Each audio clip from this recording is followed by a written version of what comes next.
తెలంగాణ రాష్ట్రంలోని అభివృద్ధి సంక్షేమ పథకాలు దేశానికి ఆదర్శమని భూపాలపల్లి ఎమ్మెల్యే గండ్ర వెంకటరమణారెడ్డి అన్నారు.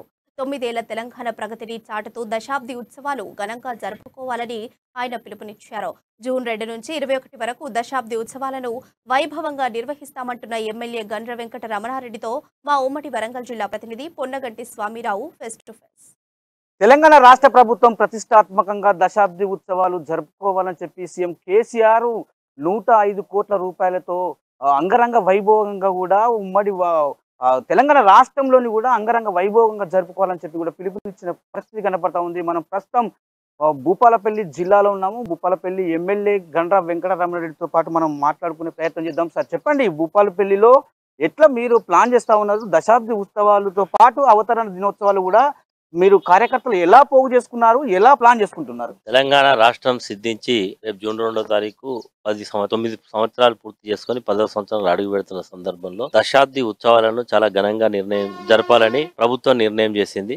ఈ రోజు తెలంగాణ రాకముందు ఎట్లుండే, తెలంగాణ వచ్చిన తర్వాత ప్రజల యొక్క జీవిత స్థితిగతులు ఎట్లా ఉన్నాయని ఒక మార్పు ముఖ చిత్రాన్ని రేపు ప్రజల ముందు పెట్టాలని ఒక నిర్ణయం తీసుకున్నాం. ఖచ్చితంగా రేపు రాష్ట్ర మంత్రి సత్యవతి రాథోడ్ గారు దీని ఏర్పాట్లపైన సమీక్ష చేయడానికి రేపు మధ్యాహ్నం 3 గంటలకు జిల్లా కలెక్టర్ కార్యాలయంలో రివ్యూ చేస్తా ఉన్నాం. మరి ప్రతిరోజు కూడా జూన్ 2వ తారీఖు నుంచి 22 రోజుల పాటు 21 రోజుల పాటు కార్యక్రమాలన్నీ ఉంటాయి. ఇందులో తెలంగాణ రాష్ట్రంలో జరిగినటువంటి వ్యవసాయ పురోగతి, ఈ రోజు సంక్షేమ కార్యక్రమాలు, అది గ్రామ పంచాయతీల పురోగతి ఎట్లా ఉన్నది, పట్టణాలు ఎట్లా పురోగతిలో పయనిస్తా ఉన్నాయి, సింగరేణి కార్మికులకు ఎలాంటి కొత్త భవిష్యత్తు వచ్చింది, ఎలక్ట్రిసిటీలో వల్ల ఎంత మార్పు వచ్చింది, 24 గంటల కరెంట్ ఎట్లా వస్తా ఉన్నది, ఈ రోజు రైతు ఆత్మహత్యలు లేకుండా ఈ రోజు ఏ రకంగా రైతులకు ఒక భరోసా ఈ ప్రభుత్వం కలిగించింది, రైతు బంధు ఎట్లా పనిచేస్తుంది, రైతు బీమా ఎట్లా పనిచేస్తుంది, ఈ రోజు వృద్ధులకు, వితంతువులకు, వికలాంగులకు పెన్షన్లు ఎట్లా వస్తా ఉన్నాయి, ఈ రోజు కళ్యాణ లక్ష్మి కార్యక్రమం ద్వారా ఎంతమందికి లబ్ధి జరుగుతుంది, ఇలా అనేక విషయాలు రోజు ఒక కార్యక్రమం మీద తీసుకొని ముందుకు పోతాం. అన్నిటికంటే ఎక్కువ తెలంగాణ రాష్ట్రం వచ్చిన తర్వాత మరి జలకళ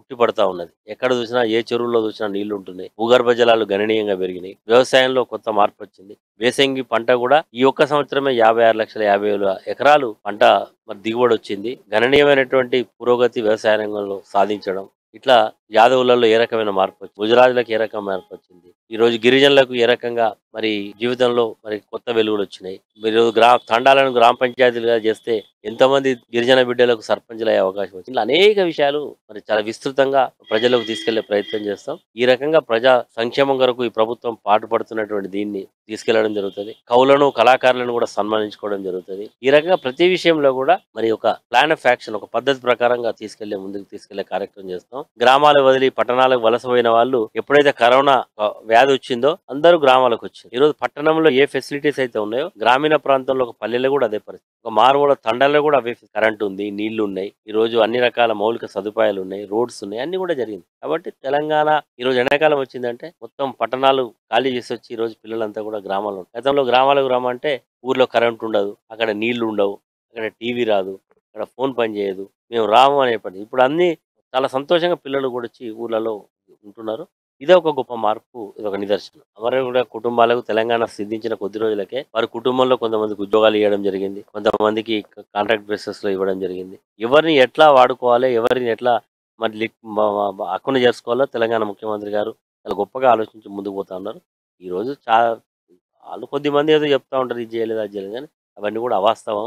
ఎవరైతే అమరులను ఖచ్చితంగా గౌరవించింది ప్రభుత్వం, వారి యొక్క కుటుంబాలను గౌరవించడం జరుగుతుంది. ఎవరిని కూడా విస్మరించడం లేదు. తెలంగాణ ఉద్యమకారులను, తెలంగాణ అమరవీరులను, తెలంగాణ కళాకారులను, కవులను అందరినీ కూడా గౌరవించే సాంప్రదాయం ఈ ప్రభుత్వం. తెలంగాణ రాష్ట్ర ప్రభుత్వం జూన్ 2వ తారీఖు నుంచి 21 తారీఖు వరకు, అంటే 22 రోజుల పాటు కూడా ఒక పండుగ వాతావరణాన్ని తెలంగాణ వ్యాప్తంగా చూసుకున్నాం. మీరు ఎలా ఫీల్ అవుతున్నారు సార్?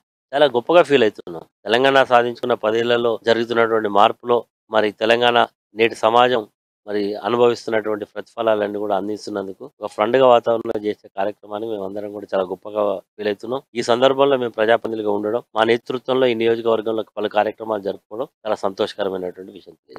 Thank you sir. మొత్తానికి చూసుకుంటే భూపాలపల్లి జిల్లాలోని ప్రజలకు ఇచ్చిన హామీలతో పాటు కూడా రేపు జరగబోయే దశాబ్ది ఉత్సవాలను కూడా అంగరంగ వైభవంగా జరుపుకోవాలి. పండుగ వాతావరణం కూడా తెలంగాణ రాష్ట్ర ముఖ్యమంత్రి కేసీఆర్ గారు కూడా ప్రవేశపెట్టిన పండుగ వాతావరణాన్ని కూడా నెలకొల్పాలి. ఇప్పటికే అన్ని విధాలు కూడా ఏర్పాట్లు కూడా చేసుకున్నామని చెప్తున్న పరిస్థితి కనపడతా ఉంది. ఇది మొత్తానికి భూపాలపల్లి జిల్లా జిల్లాలోని కూడా ముఖ్య అంటే తాగునీటి సమస్య కావచ్చు, ఏదైనా సమస్యలు సంక్షేమ పథకాలు ప్రతి గడప గడపకు ఇంటింటికి చేరేలో కూడా తీసుకుపోయినని చెప్తున్న మన భూపాలపల్లి ఎమ్మెల్యే గండ్ర వెంకటరామరెడ్డి కూడా చెప్తున్న పరిస్థితి కనపడుతుంది. కెమెరా పర్సన్ బాలుతో స్వామి, అమ్మా న్యూస్.